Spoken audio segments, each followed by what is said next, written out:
All right. So I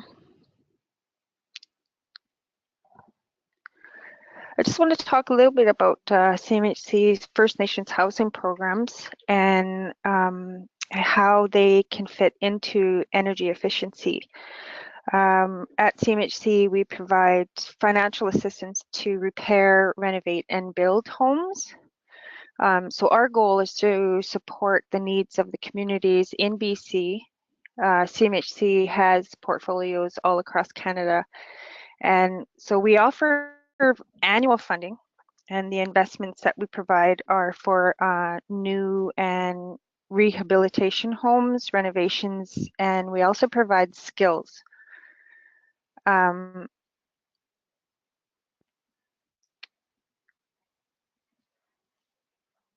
So some of the programs that I'm going to be talking about today are the Section 95. We have new bills, acquisition, on reserve renovation programs. I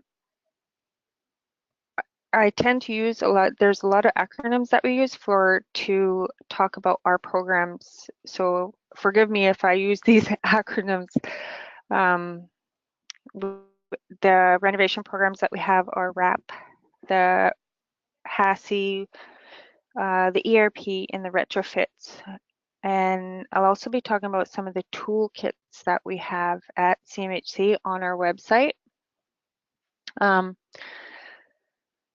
some of our clients achieve energy efficiency well within the acceptable limits of affordability. There are various areas in which they achieve through construction, renovation, project management, and even skill building.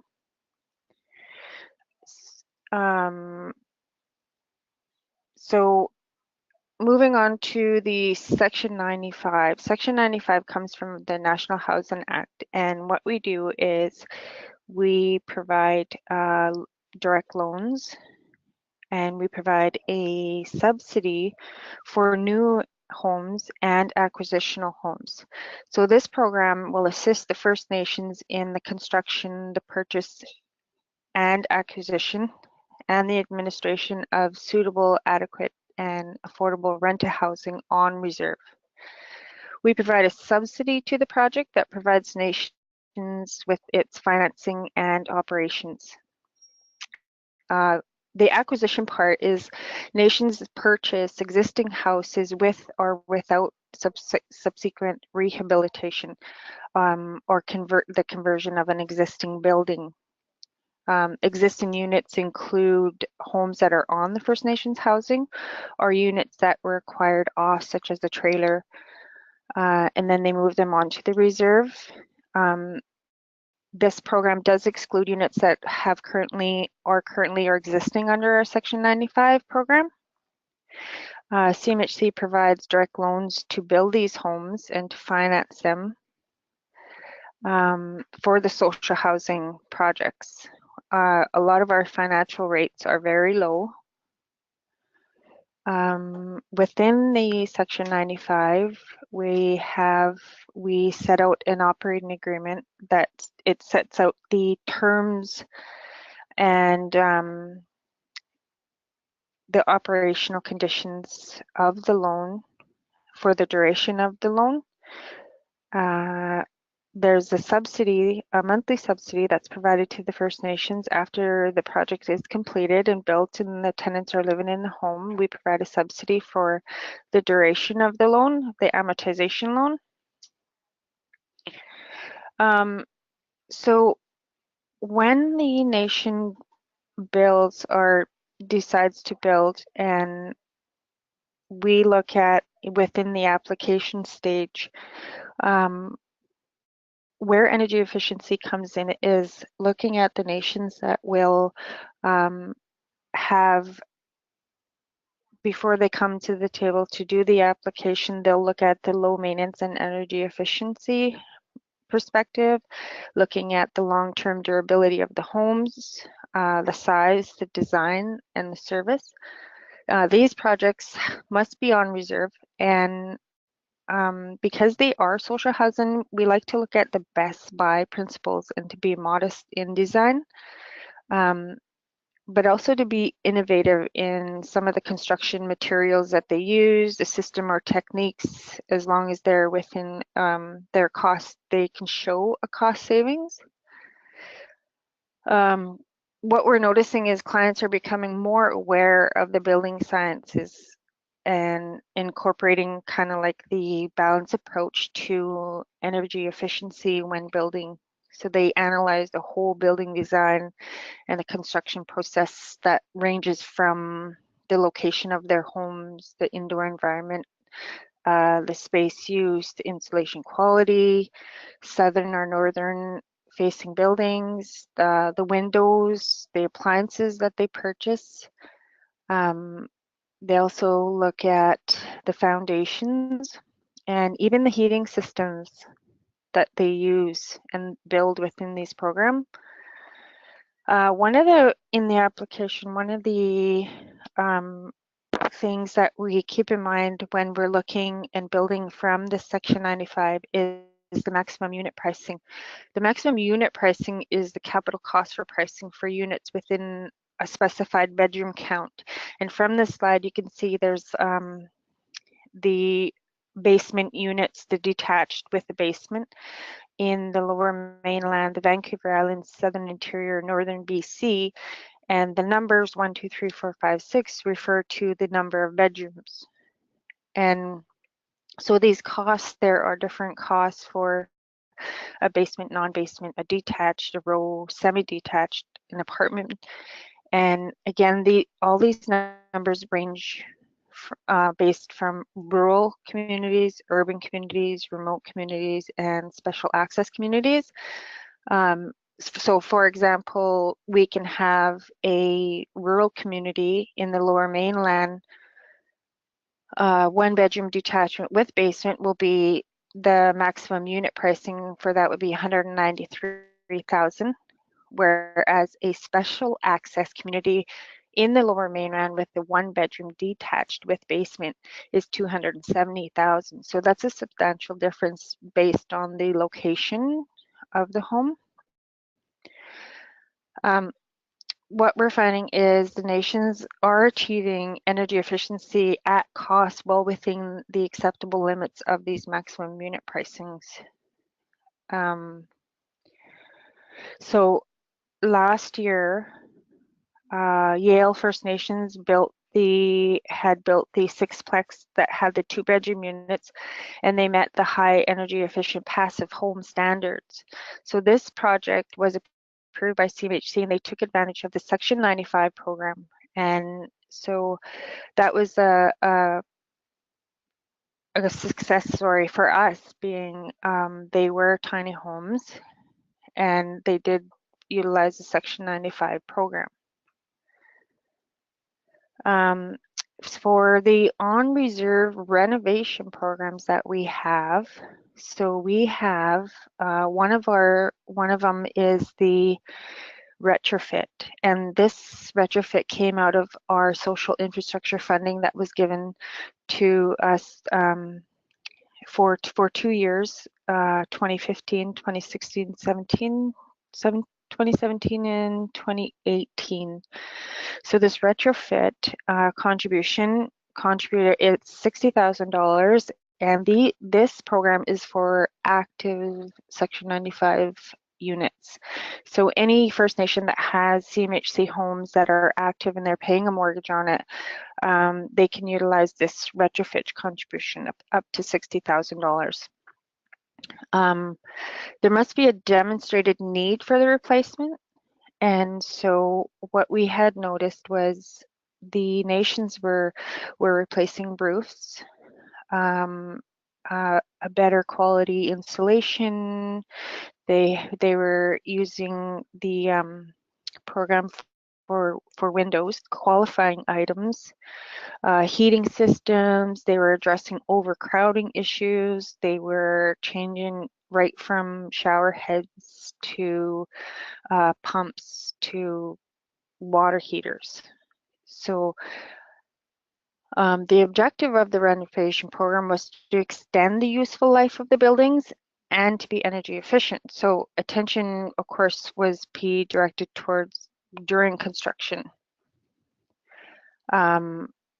This program is also subject to income levels of the tenants that are in the home. And of course, the income levels are different all across BC. And it all depends again on the location that you're at. Northern BC to southern BC, Vancouver Island.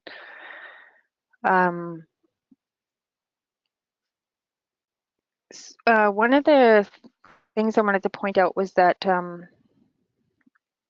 we don't fund the solar panels, but we do fund renovation equipment and so like supplies, like say for example, if you have a fridge and your fridge is beyond its useful life and it's not being as efficient to a health and safety standard. Of course, you know, when you purchase the fridge, you're looking at energy efficient appliances. And we were noticing within the program that communities were changing out their windows. And the emergency repair program, we offer $20,000 to low-income households. These are for emergency repairs. I also wanted to point out that in the northern and remote areas, so the $20,000, the amount can be increased by an additional $25,000 if your community is in the northern or remote area above the $25,000. Some of the repair programs that we're seeing was nations were looking at energy wood burning furnaces, electrical box replacements, roof replacements, windows from single panes to double panes. They were replacing insulations. So it all depended on the project management. So when you do the application, to really look at the repairs and the descriptions that you are going to take. And again, it's about meeting the health and safety standards. The HASI, the Home Adaptation for Seniors Independent Program, we offer $10,000. These are for low-income households, and this is for seniors 65 and over, and to pay for minor adaptations to on-reserve properties to extend the time seniors can live in their home independently. So it would be seniors that have difficulty with their daily living activities brought on by the aging. Again, it's based on the total household income in the application. The dwelling unit is a permanent residence, and some of the items they've been looking at are the walk-in showers with grab bars, toilet seats. So the adaptations are permanent and they are fixed. And unfortunately, this program doesn't fund items such as wheelchairs, walkers, household appliances that aren't eligible for funding. And again, this program will also look at northern or remote communities that have a maximum total, and which can be increased by an additional 25% on top of the 10,000. The RAP, the Residential Rehabilitation Assistance Program. We have several programs within the RAP. We have, of course, the RAP regular. We have the rental RAP. We have the secondary garden suite RAP. We have the conversion RAP, and we have the RAP disability. We offer $60,000 to low-income households to make residential repairs. So the rental RAP is for landlords that of affordable housing not owned by the First Nations, but to pay for repairs for self-contained units by their low-income tenants. The conversion the conversion wrap is changing non-residential to residential. We have one client who had purchased container homes and had converted them to residential homes. We have the secondary and garden suite. This one is for seniors or disabled adults that can convert their residential and to develop existing to accommodate a secondary contained unit. So a senior who lives in, say, a two-story home can convert the basement to an independent living quarters, so you have two self-contained units.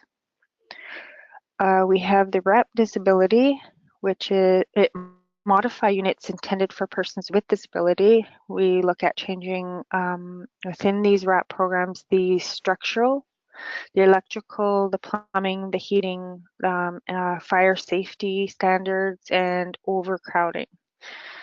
And again, the services and products that the nations will bring that will need to be repaired within the residential, as long as the work completed doesn't exceed the contribution agreed upon amount.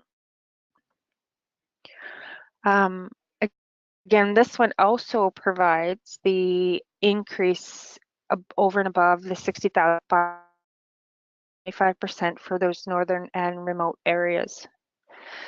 These residential renovation programs they're all forgivable loans. In most cases, funding doesn't have to be repaid as long as the conditions of the loan agreements are met. And depending on the program, assistance is available in the form of a forgivable loan or as a contribution. Some of the items that we're seeing clients purchase are fridge and stoves that were energy efficient, the window replacements, a lot of better quality insulation, roof replacements. So the objective of this renovation program is to extend the useful life of the building. And so we're trying to look towards directing the repairs that will result in, say, the windows that have continued deterioration and damage.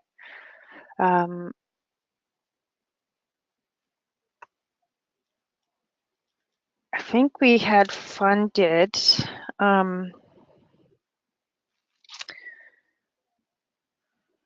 approximately, there had been within the program 3,300 units in Canada that we assisted on First Nations Reserve in the renovation programs. Some of the toolkits within CMHC that we offer on our website under the First Nations Housing Division, and if you do a search under energy efficiency, there are well over 100 resources that you can look to. We give samples of different success stories within the First Nations across Canada that have energy efficient programs that they built within their communities. We have items such as, before you start an energy efficient retrofit program, it'll give you some tools, some guidelines, what to look for, how to build a project based upon the mechanical and building envelope. We also give tools on how to reduce energy cost. We talk about net zero energy housing and some of the success stories there. We give tools on water efficiency, and again, resource efficient homes. So it's a really good website to look at for energy efficiency. At CMHC in BC, every BC First Nations has a designating consultant at CMHC. So if you want to know more about our renovation programs, the toolkits, or you'd like to access some of our skills development, or talk to the consultant about the renovation programs or Section 95, when are the dates for application, when is the new programs coming out. If you don't know who your consultant is, majority of the housing departments within the First Nations have the consultant's direct phone line and email information. And those of you who don't have the housing department or an external, you can email me. My email is on this page, and I can direct you to the appropriate person to talk to. And I think that's about it. Okay, well, thank you so much, Connie, for your presentation. And it looks like CMHC has some really great programs happening. And so now we have some time for questions from the audience. So if you have any for Connie, you can type them into the box. And I see we have our first one here from Gail Andrews, who asks, who mentions that they applied for retrofit for insulation windows and siding to save energy in all homes, but it was denied. If you have suggestions for what more they can demonstrate for retrofit other than the request and an inspector report with costs. Can you repeat that? Oh, sorry. So Gail Andrews is asking about, they had applied to the retrofit program for insulation windows and siding. And she wants, but it was denied. And she wants to know what more they need to demonstrate for the retrofit program, other than sending in the request and having an inspector report with costs. Okay, so when we receive the application, we look at the need. So